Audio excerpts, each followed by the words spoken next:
Hey guys, welcome back to Open It and Play. This is Mike, and today we're going to be looking at the Jurassic World Hammond Collection Velociraptor figure. Now, this Velociraptor, true to Jurassic Park fashion, it is more of a Deinonychus or Deinonychus. It's not exactly what a real Velociraptor would be, according to the scientific community.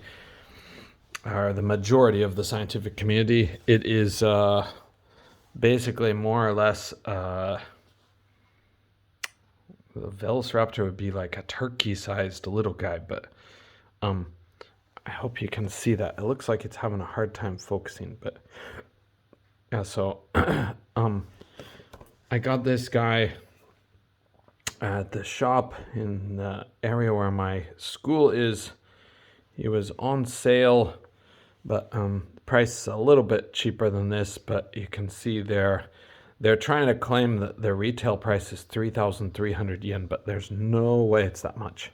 But fortunately, he's a bit cheaper than this price too. So I guess they do dinosaur sales once in a while. But I got this other guy also for a little bit cheaper too. So I kind of got him as a set. But this one's box, interestingly, is different than this one. But today, let's look at the Velociraptor figure. So I did open this guy, and I did already take him out of the package, so kind of know what we're dealing with here. You can see the background there of the package. It's got kind of a fern looking scene. It's kind of cool looking, but of course it's really small, so you won't be able to use it for much. And I forgot, did I show the top of the package? It's not much to look at, but it does have a little embossed dinosaur skeleton there. So yeah, I thought this guy would go well with my Kazar and Shauna the She-Devil figures, and maybe even their buddy, the Smilodon. So hopefully make a little prehistoric scene. So if we look at this guy, I'm going to lock the screen so it'll hopefully stay in focus for most of the review. But it does come with the tail that is separate, and like the other ones, this tail has kind of a little knob here on the end. May improve posability if you remove that, but I don't know for sure. It could make it too loose, but have to see how it goes. And then you can see, maybe you can see inside there a bit if I can get the lighting just right. It's pretty tough to see in there, right?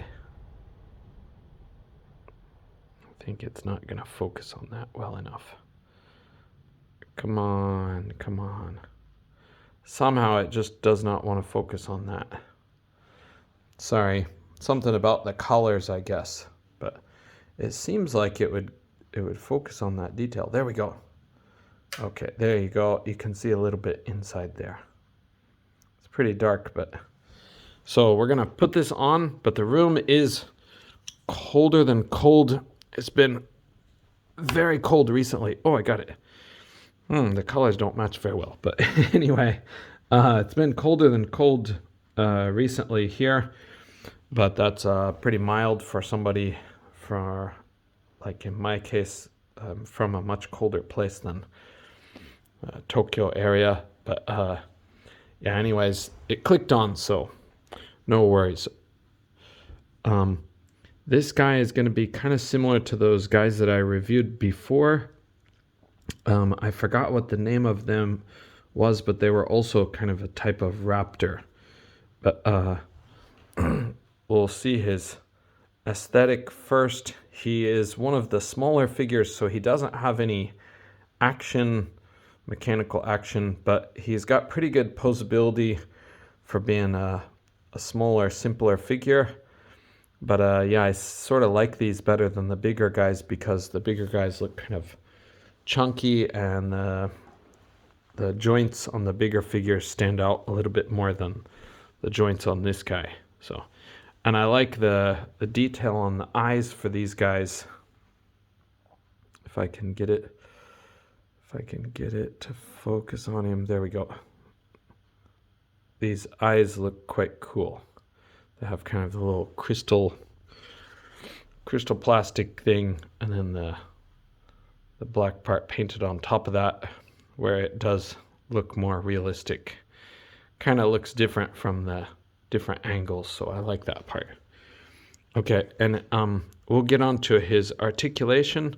So he can open and close his mouth, though it looks like closing it, you do have to kind of push it a bit to make it close proper. But once you get it in, it works well. His head will go side to side. I think it's on a it's on a single ball joint, I think.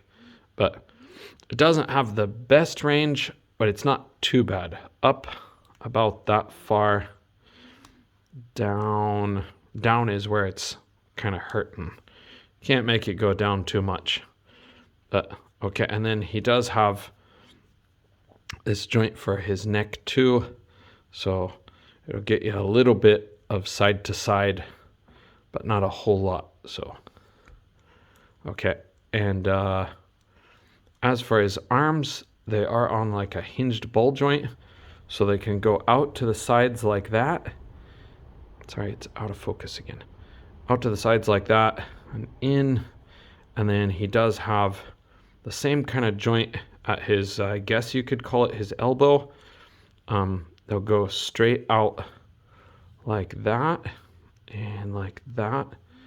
Okay, and then they do swivel also. So it gives you a little bit of options for how to pose that. Okay, and then onto his legs. They also are on hinged joints, but hinged ball joints. So, oh, sorry, they're not actually hinged. I thought they were. They're just ball joints, but they don't go out very far. So it's very similar to the critter we looked at before. Okay, and then, of course, they will go most of the way around or all the way around. So, and his knees will go out like that and back kind of all the way. There's no joint for this part, which, you know, I mean, it is a joint, but there's no joint in the toy. And then he does have hinged joints that swivel. He's got sort of an ankle pivot there. So, yeah, I think this guy is a pretty good representation of the raptors. As for me, it's going to be, you know, a Deinonychus type guy, since the real raptors would be about this big. Let's check his length. If we get him on here from start to finish, we got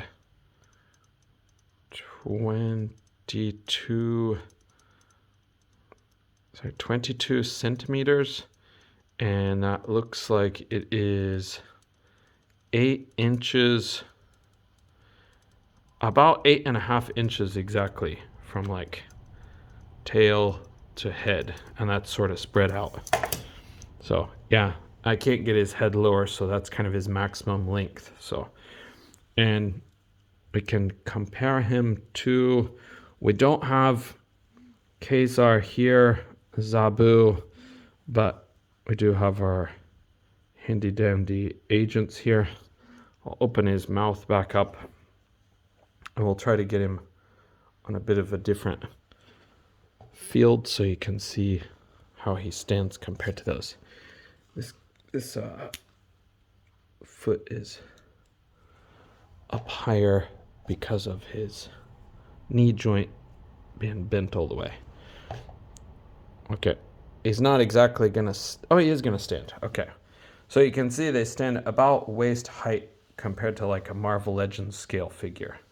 So I like this guy. I don't know that I would pay full price, or the asking full price that it is here in Japan. But when his price goes down just a little bit, I think it's a pretty nice looking figure. Come on. I'm sorry, it's really not wanting to focus. There we go. It's a pretty nice looking figure overall. And he does have, I forgot to say about his tail, I'm sorry. His tail, the range is limited, but side to side, up and down.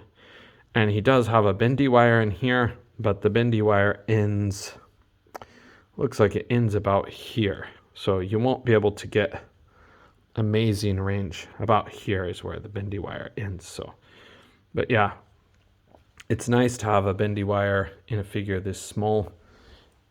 And it does give you a little bit of options for a more natural look, I think. So what do you guys think? Do you have any of these Hammond collection guys?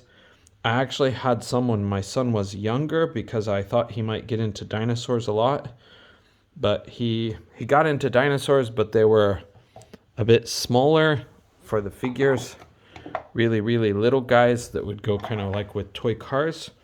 So he had a whole mess of things in that scale. But as for his dinosaurs in this scale, he didn't really play with them that much, and so we got rid of them finally. But yeah, dinosaurs are kind of a thing that I'll always be fascinated with. I'm going to put him on the edge here so he'll stand up. But yeah, pretty cool figures. Okay, I'm going to do the Triceratops baby next, so see you in the next video. Bye for now.